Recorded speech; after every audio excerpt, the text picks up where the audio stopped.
Okay, any lingering questions from this morning? Very good. Let's take a look at some of the treatment things. You know, I think in general, in providing treatment, sort of the big picture for patients is to acknowledge to them that stress is a very positive thing. Anxiety, worry is a positive thing. There was a writer at one time named Dave Siebert that wrote about eustress, the positive aspects of anxiety. When you're feeling it, it generally means that something in life is out of balance. You need to get it back in balance. Something's bothering you. Identify it, deal with it. So a lot of times treatment works on what's out of balance and how do you get balance back in your life. How do you get the various aspects of your life all pulling together? How do you get a control on habits, cut back on the coffee, add some exercise, get the spiritual piece going again, whatever is needed to maintain balance in the person's life.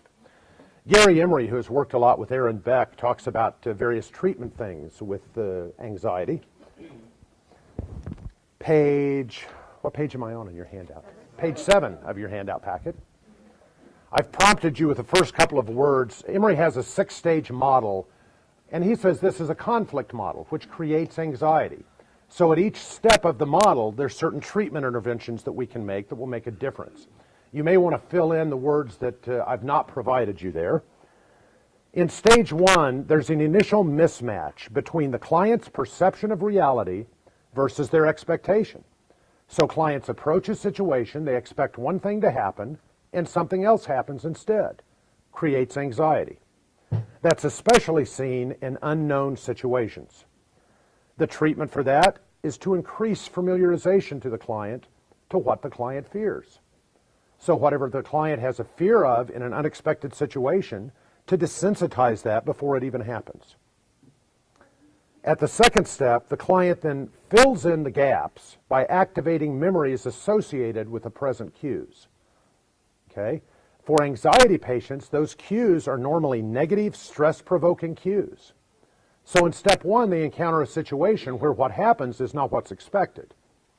So there's a fill-in that needs to occur. As the patients fill that in, they access memories from the past normally associated with stressful negative experiences. The treatment here is when a client does encounter an unexpected process, to try to get them to find some aspect of mastery in this process that they can in fact go with, so that they have less of a tendency to fill in gaps, but rather they master an aspect of the task. The second treatment is to rework some of those old frightening images into more positive images, so that as they go to access those fill-ins, they're accessing with more positive things. According to Emery, in the third stage, this fill-in, when it occurs, usually exaggerates the terror of the client's current situation. The treatment here involves increasing awareness of the client's frightening images and instructing the client in how to detach from those images and from those situations. So in some ways, we sort of teach the client to depersonalize, to step away from those situations and see it as being outside of them. At stage 4, the terror is transferred to the left hemisphere and activates the client's belief systems and thoughts. The client always has a feeling that this is outside of their control. The treatment here implies increasing the client's belief of his or her control versus having no control in a situation. At step 5, the image and thoughts clash, causing a stoppage of incoming information. Panic sets in as the client focuses on the feelings of danger.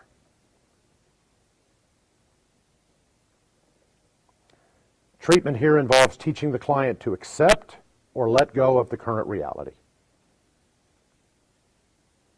And at stage 6, the client now feels a strong need to take action, fight or flight. Once the action is taken, the emotion starts to disappear, but the underlying belief system gets strengthened. So the client has now validated their fears.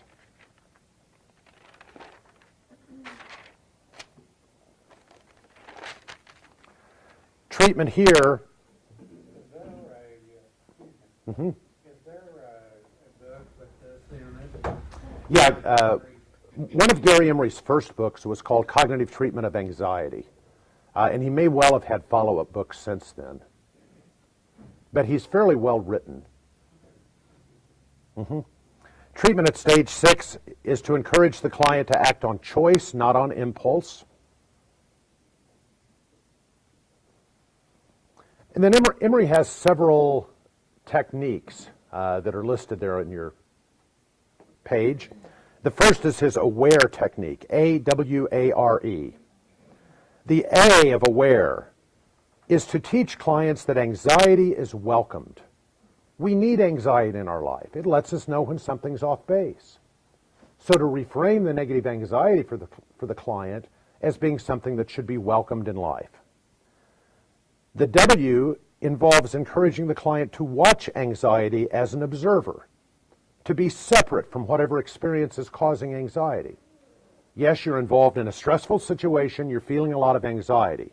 Step out of yourself and look in at that situation. It makes you separate from the situation and from the anxiety. The A is to act as though one were not anxious. The R is to repeat acceptance, giving oneself affirmations, such as, I can do it.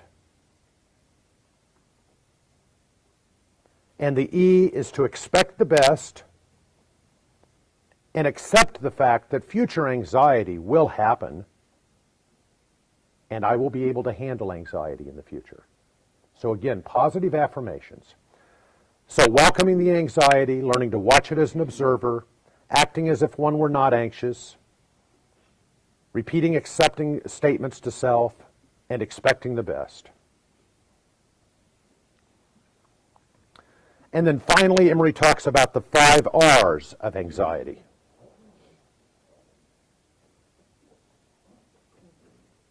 Number 1 is to realize that anxiety is part of your thoughts. Don't deny it, just attempt to maintain control over it. Number 2, recognizing when anxiety is affecting your life.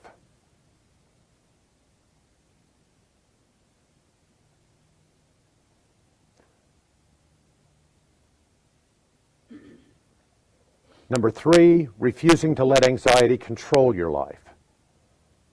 Learning to control cognitive distortions as they occur.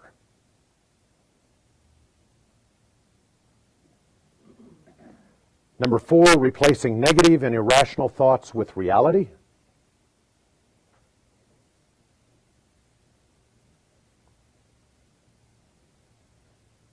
And number 5, relax and reprogram your mind.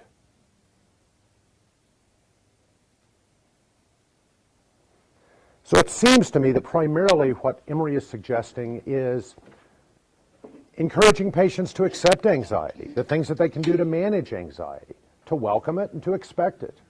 Instead of being surprised by anxiety to the point that panic sets in, to know that it's going to occur and to know that there's many techniques that can be used to control it.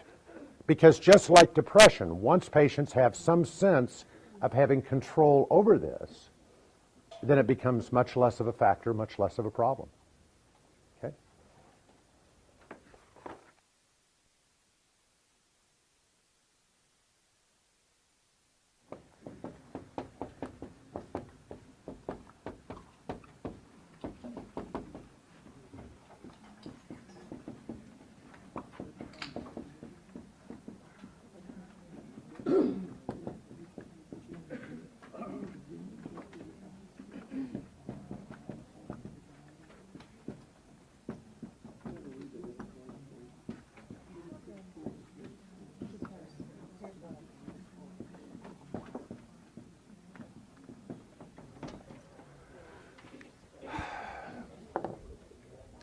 Okay, let's talk about the psychotic disorders and get even crazier, okay? Of all of the psychotic disorders, the most common psychotic disorder is schizophrenia. Schizophrenia involves a disorder where there are at least 2 of these 5 symptoms: hallucinations, delusions, disorganized thinking, disorganized behavior, or negative symptoms. And in general, you need 2 of those. We'll talk about a couple of exceptions to that. The second, also with schizophrenia, there's a 6-month history of the disease with at least 1 month of active stage of the disease. Okay, so we have to have a 6-month history. Then we have a disorder called schizophreniform disorder. Schizophreniform disorder is exactly like schizophrenia, except we don't have a 6-month history. Maybe it's the first time someone's had a psychotic break, or they're a new patient coming to us that we don't have the history. For the first 6 months, we call them schizophreniform disorder. Thereafter, they become diagnosed as schizophrenia. Then we have schizoaffective disorder, which we talked about earlier this morning, where we have psychotic disturbance, but we also have a significant mood component at one of the poles, either a major depression or a manic episode. But we also have psychotic symptoms that continue to go on for at least 2 weeks when the patient reaches the normal mood state. Then we have delusional disorder. Delusional disorder involves 1 month of non-bizarre delusions. DSM distinguishes between bizarre delusions and non-bizarre delusions. And their definition is that a bizarre delusion is something that cannot happen. It's physically impossible. All of my bodily organs have been replaced and other people's organs put in their place. And there were no surgical scars left whatsoever. It can't happen. It's bizarre. The FBI, the CIA, and the Secret Service are all watching me. It's not true, so it's delusional. But those people do that. It could happen. I used to use the example the IRS is out to get me. What I now realize is that's not even delusional. Okay? The other may not be much longer either. That's true. Then we have a brief psychotic disorder. A brief psychotic disorder runs 1 day to 1 month. All symptoms then disappear. Patient is again totally normal, and it tends not to recur. It's been conceptualized as being an adjustment disorder with psychosis. And I think that's a fair conceptualization because it does normally onset following a stressor. Tends to last 30 days or less, totally remits. Then there's shared psychotic disorder. A shared psychotic disorder means that you become psychotic as a result of someone that you're having a relationship with. So I have a new girlfriend. When I first met her, I thought she was delusional as hell. But we've lived together now for 3 months. She's not delusional. This stuff is real. Okay? I have a shared psychotic disorder. I've become psychotic as a result of hanging around her. Sometimes called a folie à deux. You can also have a folie à tres, folie à quad. More the merrier, I guess. Okay? Then there's psychotic disorder secondary to a general medical condition. Person has a brain tumor that's putting pressure on various parts of the brain that's causing a psychotic type reaction. And there's psychotic disorder secondary to drugs and alcohol, substance-induced psychotic disorder. Okay? And then we've always had psychotic disorder NOS, not otherwise specified. Definition: your patient is crazier than a bedbug, but he doesn't match anything that's in DSM. Okay? Now let's sort of go back and go over these a little bit again. First of all, schizophrenia. We have to have the characteristic symptoms: hallucinations, delusions, disorganized speech, disorganized behavior, or negative symptoms. 2 of those. Now there are 2 exceptions to the 2 rule, where they only need 1. And the 2 exceptions are these. If your patient is having bizarre delusions, delusions which cannot be possible, that symptom all by itself is sufficient for the diagnosis. They don't need anything else. Okay? The second symptom that will stand alone is if your patient is having auditory hallucinations of the type that they hear 2 or more voices arguing with each other, or a voice giving them a running commentary of what goes on each and every day. That symptom in and of itself is sufficient for the diagnosis of schizophrenia. You don't need the other symptom. So otherwise you need 2 of 5 symptoms with those 2 exceptions: bizarre delusions or running commentary or more than 2 voices arguing with each other. Okay? In addition to that, we have to have a reduction in level of functioning, either in social activities, work activities, academic activities. We have to have a 6-month history. We must rule out mood disorder with psychotic features. We talked earlier today about how to do that. We have to rule out medical and substance issues. And if your patient has ever been diagnosed as autistic or pervasive developmental disorder, you can only diagnose schizophrenia if there are prominent hallucinations and delusions. You cannot diagnose it based on disorganized behavior, disorganized thinking, or negative symptoms. Okay? If they've ever been autistic or pervasive developmental disorder. Now, I've mentioned positive and negative symptoms. Let me talk a little bit about those. If that terminology is new to you, I think the easiest way to understand positive and negative symptoms is to think about it the same way you think of positive and negative reinforcement. Positive reinforcement, you add something, okay? Negative reinforcement, you take away something, okay? Positive symptoms of schizophrenia are symptoms that are not normally found in the population that get added to the disease process of schizophrenia. So positive symptoms become hallucinations, delusions, disorganized thinking, disorganized behavior. It's not normal in the population. It gets added to the disease process of schizophrenia. A negative symptom of schizophrenia is something that is normal in the population, but the ability gets subtracted out or lost if someone has schizophrenia. The negative symptoms are affect. We all have a normal range of affect. In the disease process of schizophrenia, that ability gets taken away, so patients have a more restricted range of affect. The second is alogia, A-L-O-G-I-A. Alogia is fluency, is a loss of fluency or production of speech. We have the ability to do that. Schizophrenic folks lose that ability. The third is avolition, a lack of initiative or goal-directed behavior. Normal functioning, but in schizophrenia that gets removed. And the final is anhedonia, loss of interest or pleasure. But also keep in mind that anhedonia is seen with depression. Okay?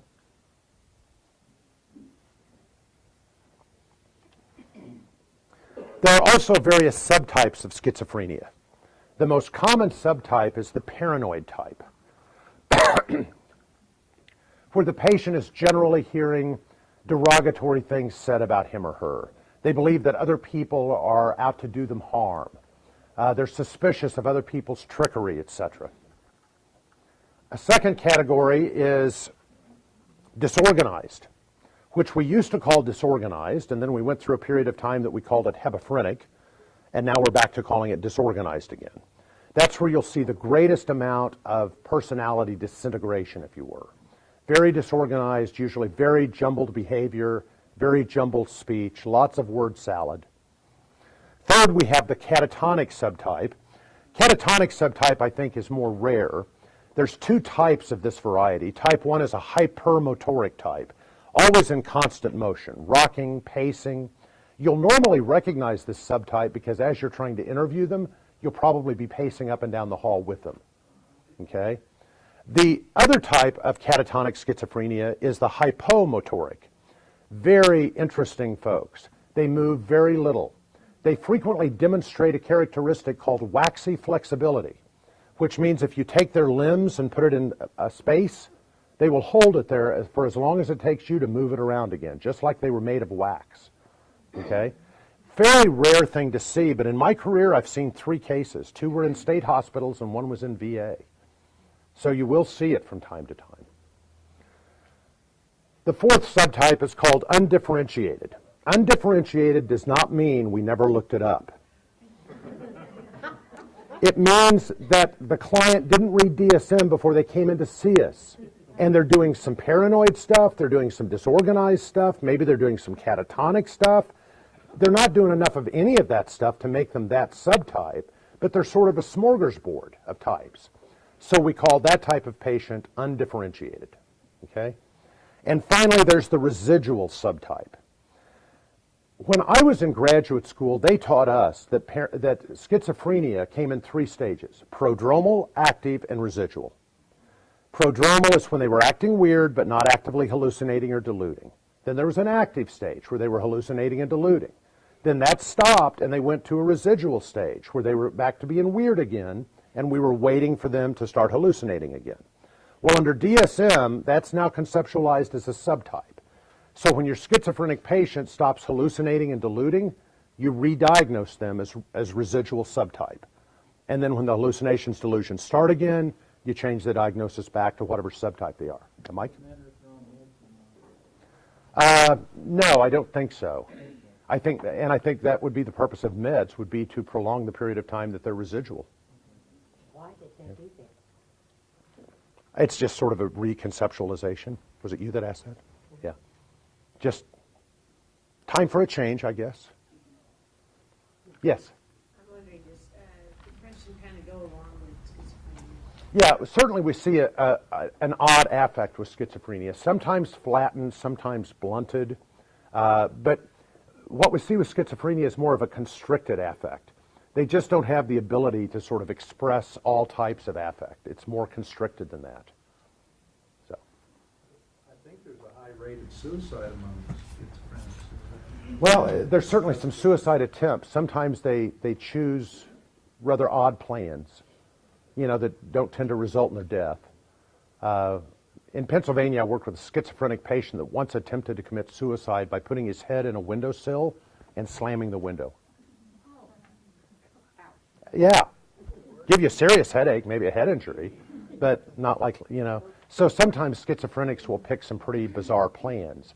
But schizophrenics are also capable of hearing voices that tell them to jump off the building, too, which is likely to be a good plan. Articles I was reading more about, I've got this illness, it's over for me, type of a thing. They get in touch with the loss. Well, yeah, and depending on the subtype, they might well be able to put together a good suicide plan. But some of the subtypes, as they try to put together a plan, they're going to have a difficult time putting together something that's really going to be lethal.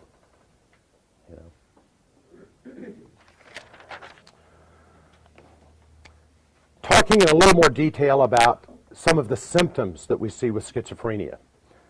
First of all, we have multiple psychological symptoms. Content of thought is disturbed. So they do have delusions, frequently persecutory delusions, or delusions of reference. Radio stations are talking about me. They sometimes believe that they have what's called thought broadcasting, that all of their thoughts, whenever they have thoughts, everybody in the room can read what the thoughts are. And think about that for a second. If you really believe that, wouldn't that be scary? That you couldn't think anything because everybody knows what you're thinking. Thought insertion. Sometimes the thoughts you see me having, they're not mine. Other people put them in my head. Or thought withdrawal, common with high school students. I used to have a thought, but someone took it from my brain. They can have delusions of grandiosity, delusions of being controlled, sometimes somatic delusions. Somatic delusions, my body parts are rotting. I was watching a show that's new to me. It's not Life in the ER, but maybe it is Life in the ER. It's on Discovery Channel or something. It's an ER show. Woman, clearly schizophrenic, walks into the emergency room, and all she'll say is, "I've got worms. I've got worms." Well, they end up calling a psychiatrist for this case because the woman's obviously a cutter. Okay, and she's cut her arm on both sides. Well, they go to stitch up her arm on both sides. They see something moving. They reach in and pull out an earthworm. They ended up pulling out, I think, 16 earthworms out of one arm and 11 out of the other. And she's named them all. She cut her arm, found worms, and stuffed worms into her arm. So sometimes when patients say, "I've got worms," check that. Okay? And as these worms were pulled out, she told the doctor the names of all of them. So,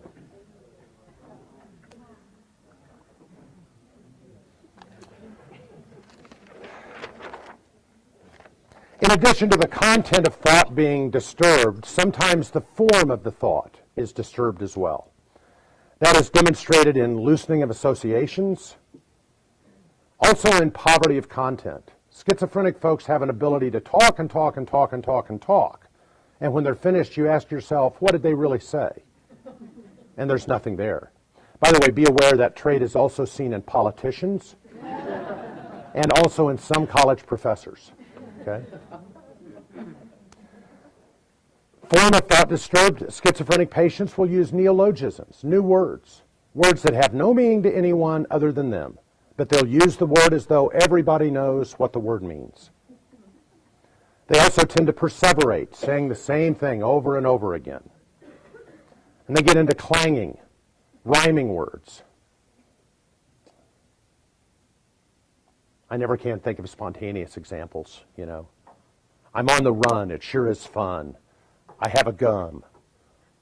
Everything rhymes together. You know, I never met my grandmother on my father's side. But he told me all about her. She had died a number of years ago. He told me about her, and she was apparently an unpublished poet. Very poetic, wrote lots of poetry, but was never published, which, you know, is not unusual. Many times poets don't get published till after their death. Well, not in a rich family, so no one picked this stuff up and published it. I was visiting my dad's brother one time, and he says, you know, I've actually got an old vinyl record of your grandma reciting some poetry if you'd like to hear it. And he pulls out this purple vinyl 78 record. I had never seen anything like this before, and plays it. And she is reciting poetry. No. No, she's clanging her little head off is what she was doing. This poetry made no sense at all, but it all rhymed. Okay? But this, yeah.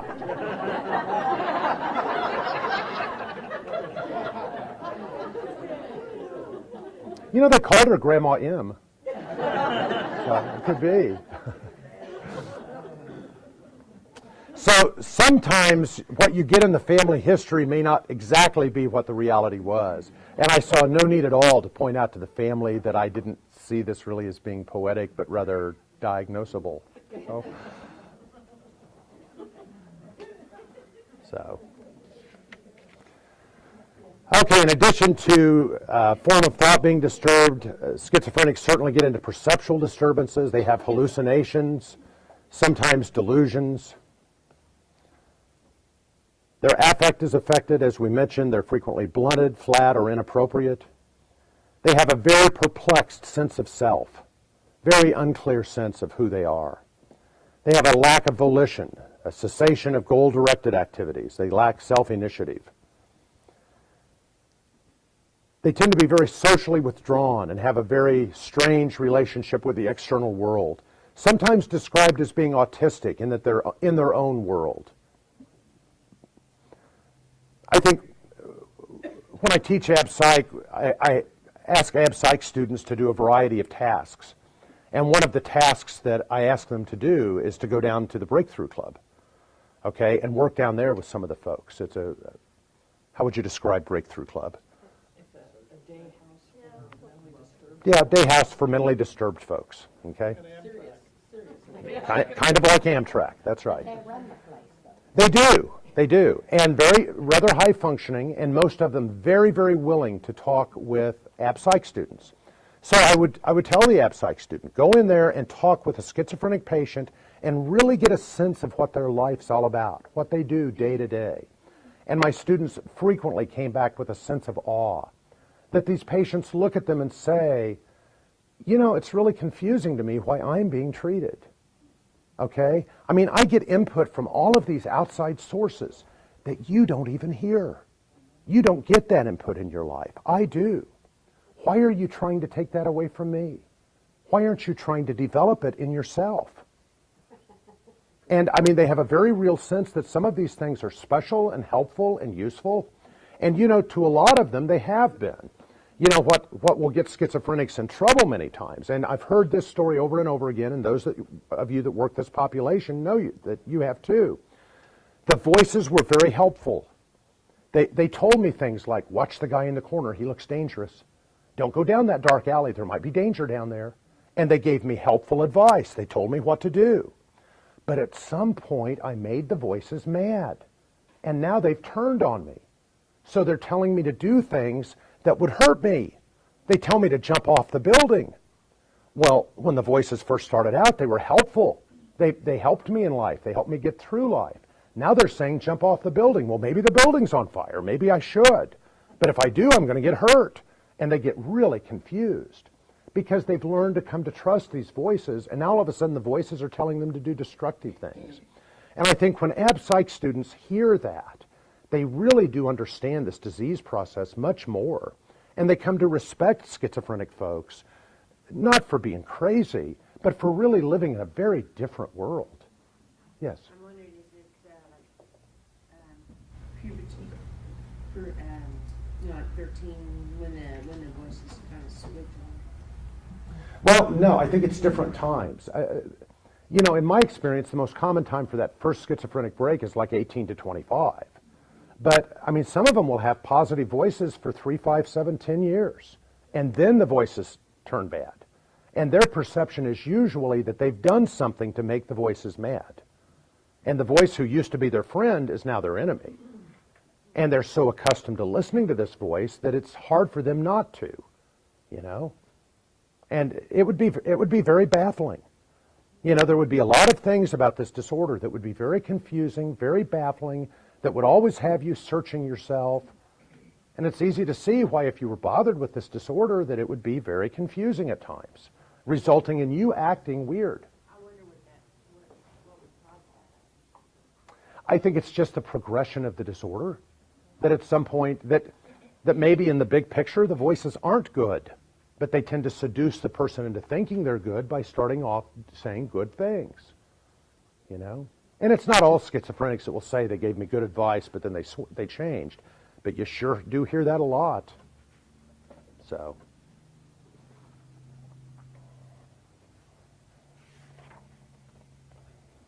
Psychomotor behavior may be rigid or purposeless, and they tend to have poor grooming and poor hygiene. Okay. Now, like I said a second ago, normal time for the first schizophrenic break, 18 to 25. First schizophrenic break can happen as late as 35, 40, 45, but rule says not after 45. If you haven't had one by 45, you're not going to have one. So when I turned 45, I thought there's one thing to be thankful for. But then I realized that someday I might find that there is a weird schizophrenic thing that I've always been doing that I never recognized as being weird. So even though I'm over 45, I might still not be out of the woods, Have you made any violent records? No. And I try to refrain from citing poetry, It's above most people's heads. They just don't understand it. You will see some folks from the military with service-connected disabilities for schizophrenia, okay? You'll get some tragic things happen in the military, don't get me wrong. There's some things that happen there that are really far beyond human understanding for people that weren't in the military, such as me, okay? But I don't think in most of these cases the military made someone become schizophrenic. I think they happen to be in the military 18 to 25, and that's when schizophrenic breaks happen. I sort of joke with people and say, if you're raising a kid who's really weird and you're really concerned about him, get him in the military. Because if he has a schizophrenic break, at least from a financial standpoint, he'll be pretty well taken care of. Okay? I don't think the military makes you have a schizophrenic break. I think sometimes people are predestined to do it. And generally, the people that have schizophrenic breaks are the people that you look back on in high school and you say they were weird. They were socially involved, they were strange, they were weird, they were loners. If you knew the truth today, that's probably, in that subset, is the small subset of people that had schizophrenic breaks. It doesn't tend to be the prom queen. It doesn't tend to be the football quarterback. It's not the socially involved person, usually. Usually it's the person that was always a little bit strange, even growing up. Okay? Now, once you do have a schizophrenic break, unless it's a brief reactive psychosis, this is going to be a long-term chronic thing. But there are some guidelines as to where the outcome may be better, where the prognosis is more positive. Okay? Because certainly with medication, with treatment, Many schizophrenics can, in fact, continue to live reasonably normal lives, approaching reasonably normal lives, okay? The prognosis for schizophrenia is better if the premorbid personality functioning was good. So if you can look back at this person and see that before they had their schizophrenic break, their social functioning was good, they fit in well, they adapted well, they had some successes in life, that encourages that the prognosis is going to be better. If a stressor precipitates the first schizophrenic break, the prognosis is improved. Okay? That's probably the case because if a stressor precipitated it, you can always hope that this is a brief reactive psychosis and that's going to clear in 30 days and it's not going to recur. The prognosis is better if the onset of schizophrenia was abrupt. So if this person was doing absolutely fine and then just become blatantly psychotic, that's a better prognosis than if someone declines over the years and then has a psychotic break. The prognosis is better if there's a family history of affective disorder. If there's a strong family history of depression or bipolar, it's a better prognosis. Probably because it tips the scales toward the fact that this may be a mood disorder with psychosis. And not that either one of those are very much fun, but if you get a choice between schizophrenia and schizoaffective disorder, you should probably pick schizoaffective disorder. You'll be a little less impaired. And the prognosis is better if there's a middle age onset. So if someone onsets 35 to 45, better prognosis. Probably because they had more years of functioning before it happened. So they've got more life experiences to draw from, would be my guess, but it's a guess. Okay?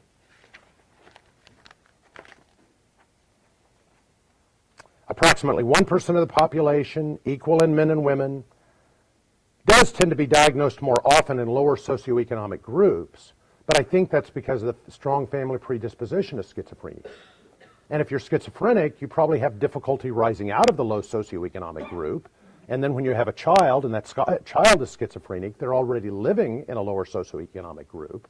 But certainly schizophrenia has the ability to hit across all genders, all economic classes, all races, etc. So, questions, comments you all have? Leanne?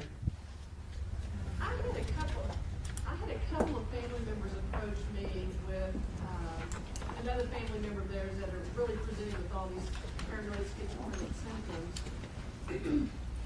They're trying to get help for him. He's 42. Everything you just described, he had a positive prognosis, but he's not willing to go get help because what's happening to him is real. Mm-hmm. Okay? He can be at the gym working out and he sees himself in the TV and he feels like his phone calls are being intercepted and et cetera, et cetera. The family's approached me trying to get help as to how to get him help when he doesn't believe he needs help.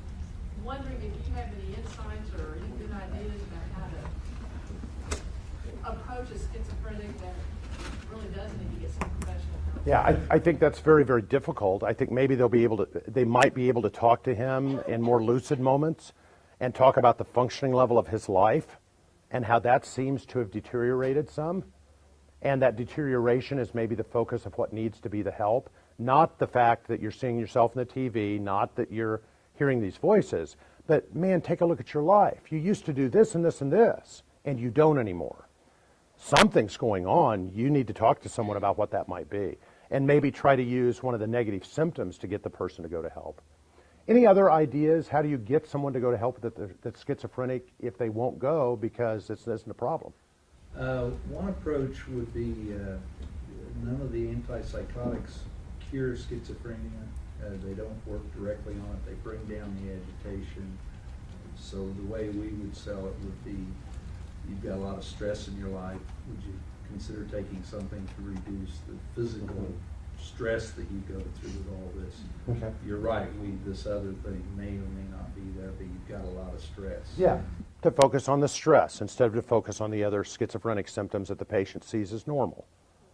If it's impacting his work and there's an employee assistance program, maybe the employer could have a role in this? He's actually functioning quite well, and he has the grandiosity thing going on. Now he's a very important key employee in the company. They didn't make a movie about him, did they? Okay. Yeah, because, I mean, this is Beautiful Mind stuff, which I thought was an excellent movie.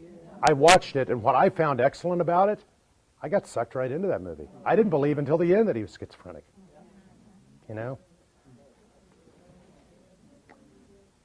Just a second. There was another hand back there when I called on Leanne. Yeah. Mine is somewhat similar to this. It's about someone with a delusional disorder.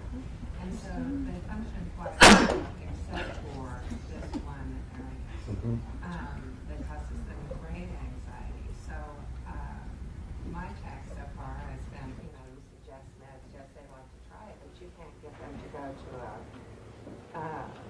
the psychiatrist's office because they're so paranoid about, they're sure they're being followed or whatever, so that's not going to work. So in effect, their anxiety rules out all other help. But should you try to, what are the ways that you can address anxiety if you're trying to calm that when it's just in regard to this one slice of your life? But every other way they're functioning adequately. Well, and I think you can isolate that down to them. I mean, not that this is going to work 100% of the time, but to say, look how anxiety-free other aspects of your life are. But now let's look at this aspect of life. You're riddled with anxiety here. That's what we're wanting to reduce some. And I wonder if we could reduce it some by maybe pretending that this aspect, the delusional aspect, maybe by pretending that that's not real. Separating from that. And then maybe it would cause you less anxiety. Because I don't care if you believe this. What I care is that you're so worried about it. So let's see if we can't reduce the worry. And maybe one of the ways of reducing the worry is to just act as though this didn't exist. That normalizing it. Well, nothing's happened in 3 years. Right. Happen tomorrow. No. Right. Why are we worried about it? What else do we focus on? Yeah. Oh, but it's difficult. And if I were psychotic, you wouldn't believe me that this stuff isn't real. And always keep in mind, to the psychotic person, it is real. It's very real to them. It's part of their reality. It's true too, though, Nick, that you can't argue somebody out of their delusion. No, and you probably don't want to. You don't want to say, well, this stuff is baloney. Instead, I'm not concerned about this stuff. I'm concerned about the reaction you're having to it. It so bothers you. And if it were happening to me, it would bother me too. But how can we work on this bothering you less? I have a friend that's a psychiatrist that has some anti-bother less pills. Yeah. How would you determine whether an auditory or visual hallucination is real? Actually, whether they're kind of, faking it or what? Well, I think by the bizarre nature of it. Just by sort of comparing it to your life experiences, whether or not this is possible. Okay? But it's sometimes difficult. He asked, how do you know whether or not a delusion or a hallucination is real or not? And I said, well, you compare it to your life experience and say, is this likely to be the case? But it's difficult. First schizophrenic patient I ever worked with in Pennsylvania. The VA there was on a gorgeous campus, absolutely gorgeous. Groves of trees all over. As you walk from one building to the next, they had these sidewalks that had flowers, and it was set out in the grove of trees. It was a gorgeous campus. And I loved being there because it was so relaxing. Well, my take on a lot of these disorders. I'm going to go after the anti-anxiety approach. So I'm talking to this patient. I said, do you ever take walks just down some of the paths? And he says, well, no, I can't because the squirrels all gather around me and I'm afraid they're going to attack me. Okay? Do you think that's happening? No. Okay? I work with him. I build his trust. He finally agrees one day to go take a walk with me down the path. Okay? I have never seen anything so bizarre in my life. The minute we hit this path, probably 15 squirrels right to his feet.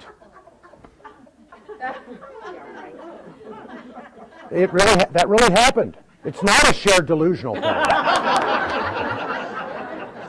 I've never seen that happen to someone. I mean, squirrels, if you take a step toward them, will normally run unless you're in a situation where you're feeding them. I've never had, and I've fed squirrels before. I still don't have them run to my feet. The minute we hit the path, 15 squirrels right over to his feet.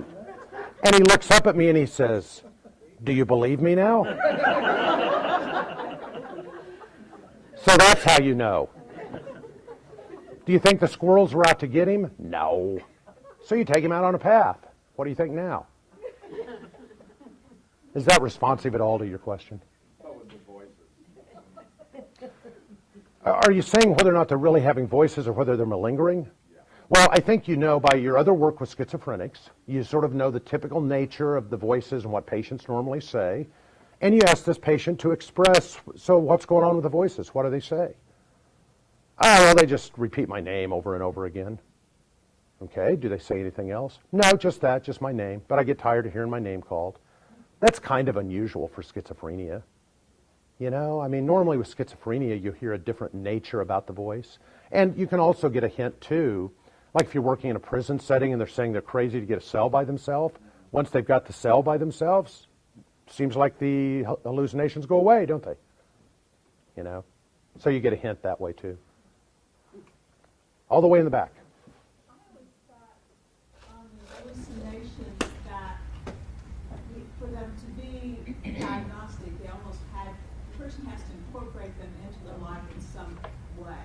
They have to believe them, they have to let them affect their lives, they have to, for schizophrenia. Well, I think they do believe that they're there. Now, if you're saying that they have to follow the command, no. But they can't say, I know this is, you know, they somehow. Oh, I've had schizophrenics say, I know that this really can't be real, but I still hear it. I think that's schizophrenia. Higher functioning. They're easier to treat because they're at least in touch with the fact that this isn't real. So you can look at them and say, so when they tell you to jump off a building, they'll say, I know not to do it. Right. You know.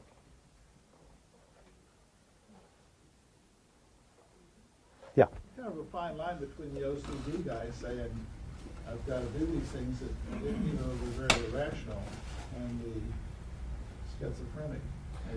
Yeah, except with the schizophrenic, they've got a voice telling them to do it. With the OCD guy, they're just doing it because it seems the thing to do to save the stress. But the impulse, I mean, the schizophrenic interprets it as a voice, and it's an urge. I think schizophrenics are really hearing a voice. Well, yeah, we don't agree. Yeah. So, yeah. Does the presentation change as the schizophrenic ages? Or does it? The question is, does the presentation change as the schizophrenic ages?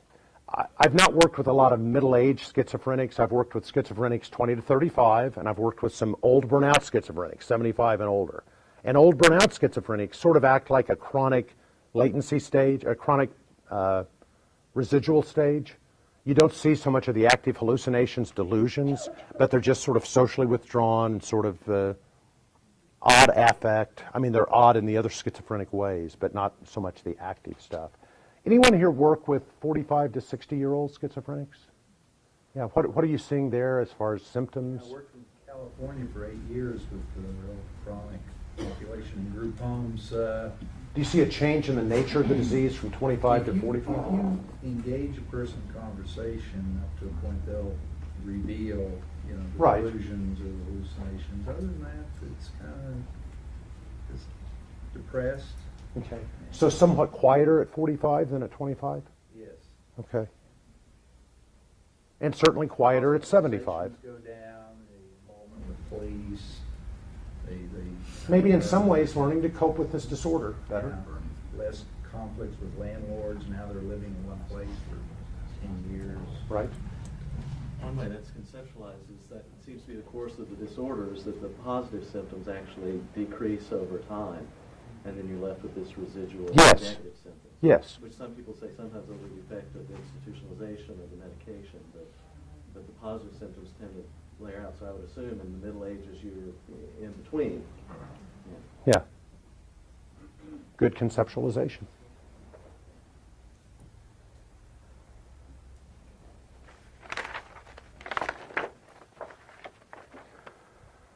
I think we've already touched on a number of the treatments for schizophrenia, but just sort of to mention, and I don't have any wonderful models to share with you for this, I think treatment of schizophrenia, number one, always involves trying to get this person to a psychiatrist, get them on some medication. Mind glue is a good thing. You know, hold them in reality a little bit better. And as far as psychotherapy, I think you can do lots of reality testing, sort of checking out with them. I know that you realize this is going on. Do you think it is? You know, I mean, do you really think this is real? Do you not? Oh, no, it's real. Okay? I understand that to you, it's real. Do you understand that to me, I question whether or not it's real? You know? Well, I live it, so I don't question it. I understand that. Not telling them that they're full of it, but just trying to explore and find out what are the things that they might be willing to shift on from a reality testing standpoint. Where will they join you with reality? Will they take an outside walk so you can prove to them that the squirrels aren't out to get them? Okay? You can help them with day-to-day problem solving because schizophrenics, especially younger ones, are going to encounter a number of problems. Like you said, with the landlord, if they're still working with employers, you know, trying to do some education to those other people in their world as to what might be going on once you get releases signed, etc. Okay? Any other treatment ideas there? Yes? Smoking helps everything. I've never heard that. I've never heard that. Anyone in here know any of those studies? It does seem like, well, first of all, as a population, way more individuals with schizophrenia tend to be smokers and find it nearly impossible to quit. Their kind of addictive factor seems to be greater than a lot of populations, but I do think the nicotine has a calming effect for them with some of the agitation. Well, the research has shown that nicotine is a stimulant, but for a chronic smoker, it's a relaxant. That's right. Yeah. That's right. So Yeah. for them, it ends up helping some of the agitation. Not because they're schizophrenic, but because they're a chronic smoker. Right. Yeah, Right. But okay. the agitation is a piece of Right. schizophrenia, so it's Right. kinda- yeah. Helps mellow that. But if you work with that population, many of them are very heavy chronic smokers. Yep. And staff just loves to take their cigarettes away from them, which causes a lot more problems than solutions. So, good. Okay, if you are watching this on video at this time, if you would refer to DSM-4-TR, and please review pages 297 to 343. 297 to 343. After you've reviewed that for about 30 minutes or so, please rejoin us. Thank you.